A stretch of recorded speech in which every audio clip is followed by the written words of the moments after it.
जगन्नाथ मंदिर का रहस्य नहीं सुलझा पाया कोई, जहां पकने वाले प्रसाद में कभी नहीं आती कोई कमी, समुद्र के किनारे होकर भी नहीं सुनाई देती लहरों की आवाज, हवा की उल्टी दिशा में बहता है जिसका झंडा, जिसे कहते हैं धरती का वैकुंठ। धार्मिक आस्था रखने वाले हमारे देश में अनगिनत मंदिर हैं और हर मंदिर की अपनी अपनी कहानी भी है।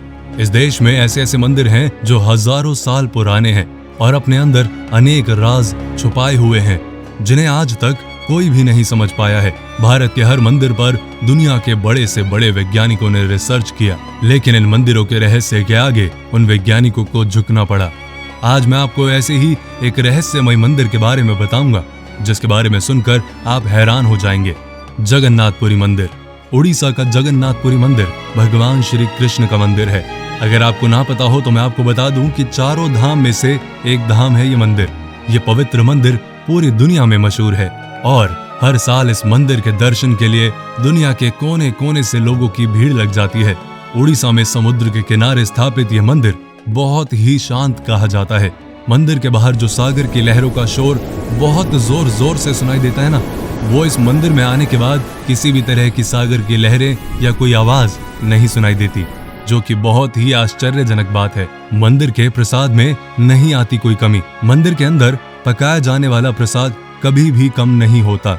मंदिर के अंदर प्रसाद तब तक बंटता रहता है जब तक श्रद्धालु खत्म नहीं हो जाते।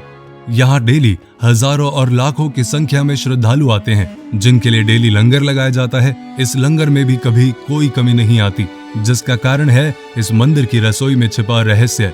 दरअसल इस मंदिर में प्रसाद पकाने के लिए 7 किस्म के बर्तनों को एक साथ पकाने के लिए रखा जाता है, लेकिन हैरान करने वाली बात यह है कि इसमें सबसे ऊपर रखे हुए बर्तन में प्रसाद सबसे पहले पकता है, फिर उसके नीचे रखे बर्तन में। भगवान को चढ़ाने वाला महाप्रसाद को बनाने के लिए 500 रसोइये, 300 उनके सहायक यानी 800 लोग काम करते हैं। शिखर का झंडा बहता है उल्टी दिशा में। जगन्नाथ मंदिर एक लौता ऐसा मंदिर है जिसके शिखर पर लगे झंडे को डेली बदल दिया जाता है। इस मंदिर की यह मान्यता है कि यदि एक दिन भी इसका झंडा नहीं बदला जाएगा तो यह मंदिर 18 साल के लिए बंद हो जाएगा। इसीलिए मंदिर का पुजारी डेली इस झंडे को इतनी ऊंचाई पर चढ़कर बदल देता है। लेकिन सबसे हैरान कर देने वाली बात जानते हैं आप क्या है? कि यह झंडा हमेशा आने वाली हवा के विपरीत दिशा में बहता है, जिसका रहस्य आज तक किसी को नहीं पता लग पाया। शिखर पर लगे झंडे के साथ एक सुदर्शन चक्र लगाया गया है, जिसे हर दिशा से देखने पर उसका मुंह आपको आपकी तरफ ही दिखाई देगा। इस मंदिर की एक और बात हैरान करने वाली है कि इस मंदिर की इमारत की कोई छाया नहीं है। मंदिर के खजाने का रहस्य 34 साल बाद 2018 में उड़ीसा हाई कोर्ट की परमिशन से 16 लोगों की टीम इस मंदिर के खजाने की जांच करने के लिए आई थी, जिसके 2 महीने बाद इस खजाने के कमरे की चाबी खो गई, जिसका पता आज तक नहीं चल पाया। जांच करने वाली टीम ने रतन भंडार के रक्षक की मूर्ति की शपथ लेकर जांच शुरू की थी कि वहां की किसी वस्तु को और खजाने को वो हाथ नहीं लगाएंगे। उनका काम केवल सुरक्षा की जांच करना था। इस मंदिर के बारे में यह भी कहा जाता है कि इस मंदिर का निर्माण 7वीं सदी में किया गया था। अब तक ये मंदिर 3 बार टूट चुका है। 1174 ईस्वी में इस मंदिर को दोबारा अनंग भीमदेव ने बनाया था।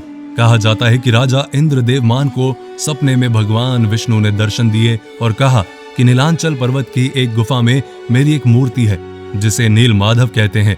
उस मूर्ति के लिए एक मंदिर बनवाकर स्थापित कर दो। जिसके बाद राजा के सेवक नील माधव की मूर्ति को एक कबीले से चुरा लाए जो इस मूर्ति की पूजा करते थे, लेकिन मूर्ति चुराने के कारण नील माधव की मूर्ति नाराज होकर वापस चली गई और राजा से वचन देकर गई कि वो वापस जरूर आएंगे, लेकिन पहले वो उनके लिए मंदिर बनवाए।